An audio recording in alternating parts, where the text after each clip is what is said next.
Hello, I'm Archbishop Christopher Coyne, and you are watching Coffee with the Archbishop, and joining me is Mr. David Elliott. Happy New Year. The Director of Communications for the Archdiocese of Hartford, all that. So we're coming to the end of the new year. At the end of the year, I'm getting into a new year, so this is our New Year celebration. This is just coffee. There's no champagne or anything in it, nothing, no schnapps, no nothing. We're just, I don't usually tend to do anything New Year's Eve other than, say Mass for the Sunday, but I tend to go out, I'm kind of with you on that. I think I got that from my mom. I remember my mom always saying that, like, to her, New Year's Eve, she never really cared for it as like a holiday or anything. And I kind of get that. I'm not the biggest, I don't like to go out and go crazy on New Year's. I'll stay up, I'll watch the ball drop and all that. But for me, it's just kind of, Yeah. Plus, it pales in comparison to I Christmas. did go with my sister. We did go down to Key West for 1999, end of 1999. Oh, did you? 2000, and we were there. We celebrated the New Year's Eve out on an island in the middle of the harbor, on this deck and everything. So you partied like it was 1999, is what you're saying? Yeah, we did. Okay, we had a good time. That's when we were just both young and used to hardship. So it was fun. Sure.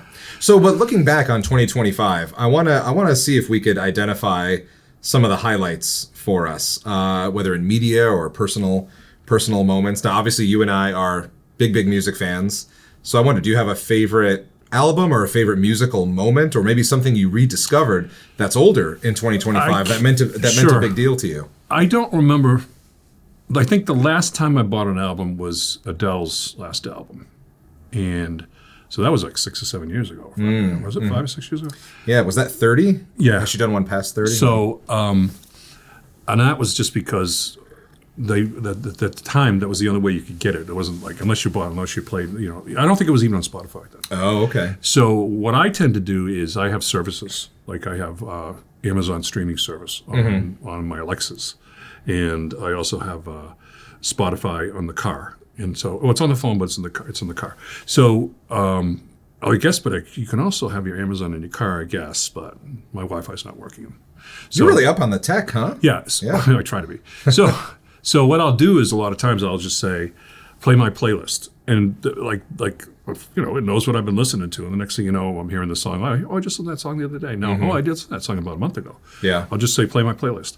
Or I'll say something like, play songs similar to like Bruce Hornsby, the pianist. And they'll play a Bruce Hornsby song, and then they'll play something that's similar to it. And say, oh, that's kind of cool that they paired it with that. Yeah. So I as far as I tend to live in the past. I don't tend to live in the present in terms of like present pop, but you do. Well, how about the Nebraska reissue? Did you listen to that this year? Oh, yeah. That came out this year. I was listening to that quite a bit, but you know what? I love Nebraska. As you know, we both share a deep love of Bruce Springsteen's album Nebraska, but I can't listen to it a lot because it's a pretty depressing album. Yeah, it is a depressing album. And when it came out, I could get it on Alexa. I played the new release of Nebraska. Yeah, and it played the whole thing while I was sitting there. I said, "Wow, that's." The electric stuff is pretty cool. The full band demos and all that. Towards the additional stuff. So that was good. So I enjoyed that. So so maybe I didn't buy it, but I listened to it. For me this year, it was all about an album by a band called Geese. The album was called Getting Killed, and we were in the car together going somewhere, and I had it on, and you said it was third-rate Radiohead or something like that. Yeah. So you were not a big fan of Getting Killed by Geese. Yeah, I said I think it was a ripoff of Radiohead. That's what I was But for me, that's tied with the singer from Geese also put out a solo album this year. It's called Heavy Metal. And I thought it was going to be called Goosling. Geese or Gosling. No, that would have been clever, though. It's actually getting very complicated because there's another band that's very popular called Goose, which is very different from Geese. And it gets to be a little complicated. But Cameron Winter put out a great album called Heavy Metal. In fact, a song off that album called Love Takes Miles was my most played song of the year on Apple Music this year. Okay. My the guy who often drives different places, Neville, we kid him when we're driving that he likes to listen to heavy pedal music. He's got a bit of a lead foot. Yeah. But he's driving, not me. That's fair. Okay, so you're a movie guy. You're a cinephile, some might say. Anything strike you this year in terms of movies? Maybe the fact that it's kind of recency bias, but I really enjoyed it because I enjoyed the first two as well. Wake Up Dead Man, but the Knives Out, yeah.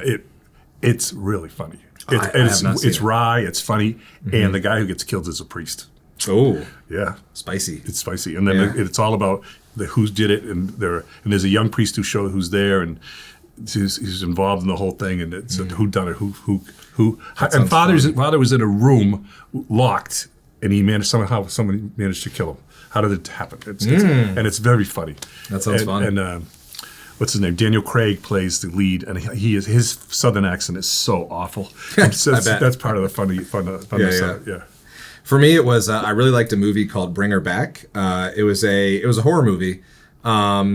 It's a bit disturbing, but really, really, really well done. It's basically the premise is there's this stepbrother, stepsister who are sort of in like an orphanage, and they get placed in a home after their father dies, and they get placed in a home of a woman who recently lost her daughter, and it's uncovered throughout the course of the film that this woman is doing these very disturbing things to try to reconnect with her daughter who has passed, and it was wild. I mean, it was really, really wild. But you're not suggesting that our audience watches. No.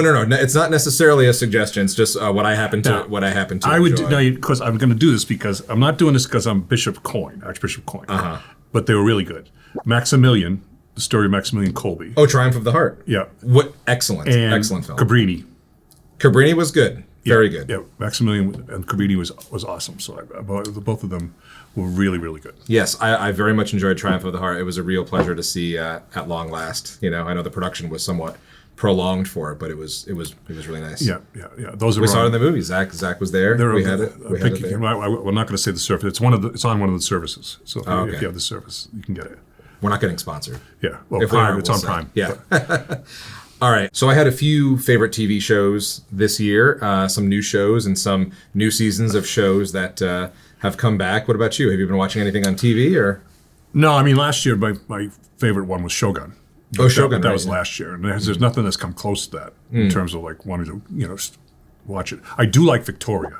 I've been watching Victoria, which is online. So it's about the early life of Queen Victoria, and that's been kind of fun. It's kind of like a version of The Crown. It's not as good as The Crown, but it's fun. I'm in the middle of like episode 5 now, 6 episodes, and I've been enjoying that. But I tend to watch sports. You watch sports? Yeah, sports. And so if the TV's on, it's usually just sports in the background. I'm usually on my iPad doing something else, half up there. So you didn't watch The Return of Stranger Things? That's not your. No, I feel never like you would watched like that. No, people tell me they should watch it. It's very science fiction. It's very good. It's it's a commitment. I'm not sure. Like you have commitment issues. Commitment to the first season. Right. Yeah, that's why I'm a priest. Yeah, right. Commitment issues and all that. So 2 shows for me were big this year. The Chair Company on HBO, which is starring Tim Robinson, who is I think the funniest person alive now. He has a show on Netflix called I Think You Should Leave. It's a sketch comedy show, but this show is it's sort of it's a comedy. It's ultimately funny, but it's more linear. It's not a sketch show. And I also really am currently into Pluribus, which is Vince Gilligan, who created Breaking Bad and Better Call Saul. I recommend it. All right. Yeah. How about a personal highlight of 2025? Is there anything that sticks out to you? No, a personal highlight for me, and I really mean it, was when I ordained the 2 new priests back in the spring, Mitchell and Martin. They're just fine young men, and that's always a personal highlight of the year. Any year, it's just like the best moment. You know, it's interesting because I always wonder, like, what is going through the newly ordained's mind when you're laying on the hands and when it's all going on. But what's going through your mind in a moment like that? When I lay my hands on them, I just pray, "Come, Holy Spirit, help these men to be good and holy priests for the sake of the people of God. Come, Holy Spirit, help these men be good and holy priests for the sake of the people of God. Help them bring the Lord Jesus Christ to people." I just pray that over and over in my head as my hands on it. So that's my prayer. And how about, what are you looking forward to in 2026? Anything retirement on the horizon? It's not going to happen, no. I was going to say that's news to everybody. We don't have it. We have diaconate ordination. We're kind of in a gap year between the numbers. Right. I'm looking forward to just getting out and being with folks. The great numbers of confirmations that we have coming up. I'm looking forward to continue. Well, I'm looking forward to do the best I can to kind of help people get fed, help people find housing. We're working on getting the new school open in Hartford. There's going to be some delays on that because of the construction stuff. We're working on, and plus we're working now. We formed our own not-for-profit development company where we're buying buildings from parishes, and then we're working with developers to develop low-income housing and also affordable housing. We could do a whole episode on that for some sure. of the buildings that we have. Yeah. So I mean, I'm I'm looking hopefully for some of the people who've been asked me to pray for them that they find that they heal, that the chemotherapies. So I'm looking forward, hopefully, to that way. What about you? Well, this year I went on a little trip to Dallas, and it was kind of fun, kind of random, but I don't have that travel bone like a lot of people do, where it just never occurs to me to go anywhere. I live very much like sort of in the day-to-day. So being that the trip to Dallas was pretty fun this year, I think I'd like to take another little trip somewhere. Just to Seattle. Seattle, that's the one. My sister went out to Seattle with the daughter-in-law, and it's a great foodie place. First of all, it's great food. It's a beautiful place. There's so much to see. I'd recommend Seattle, and then maybe from there you might go up to Vancouver, to that northwest corner of the United States. Maybe that's the place. Maybe that's the place for 26. Yeah, that's where I'd go if it was me. If I was going to travel anywhere in the United States during the day, I'd go to Seattle. I've been there very briefly, and I wanted to go back. Did you see the Space Needle? Oh yeah, you can't miss it. Yeah. I'm assuming you can see it from anywhere. Yeah. Nice. Well, thank you. This has been a long episode, so there'll probably have to be some editing, but this has been great as always. My name is Archbishop Coyne, and you've been watching Coffee with the Archbishop. God bless. Happy New Year.